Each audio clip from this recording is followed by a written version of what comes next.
ഇത് നമ്മുടെ സെറ്റിൽ NCERT +1 set എന്ന് പറഞ്ഞ ചാപ്റ്റർ എക്സാമ്പിൾ 1 ആണ് ഇവിടെ പറയുന്നത്. Represents a solution set of the equation x² - 2 = 0 in roster ഫോമിൽ എഴുതുക. ആ ഇക്വേഷൻ സൊല്യൂഷനെ നമുക്ക് റോസ്റ്റർ ഫോമിൽ എഴുതണം. അപ്പോൾ ആദ്യം നമ്മൾ ഇക്വേഷൻ എഴുതുകയാണ്. ഇക്വേഷൻ എന്താണ്? x² + x - 2 = 0.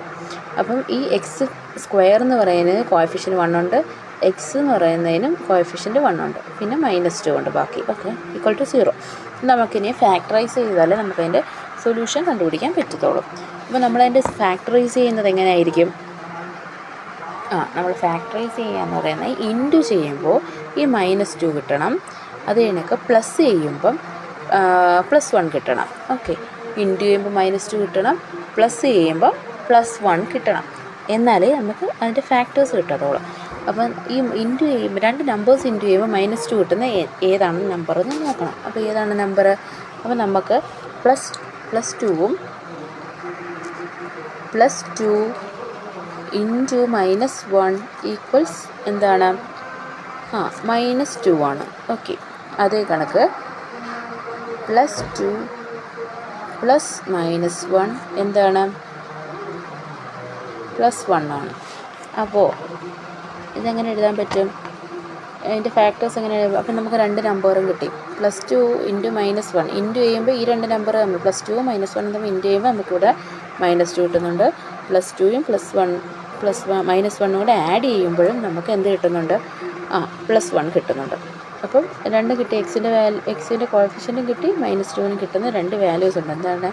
+2 -1. അപ്പോൾ ഇതിൻ്റെ ഫാക്ടേഴ്സിന് നമുക്ക് എങ്ങനെ എഴുതാൻ പറ്റും?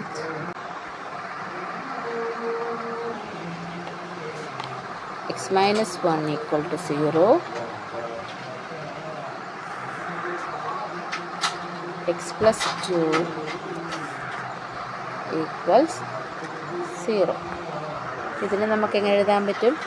x = -1 അല്ല +1 = അപ്പുറത്ത് വരുമ്പോൾ +1, അത് നമുക്ക് x = -2. അപ്പോൾ സൊല്യൂഷൻ സെറ്റ് നമുക്ക് എങ്ങനെ എഴുതാം? Solution set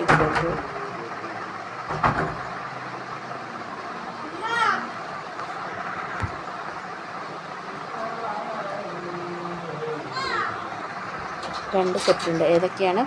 +1 -2.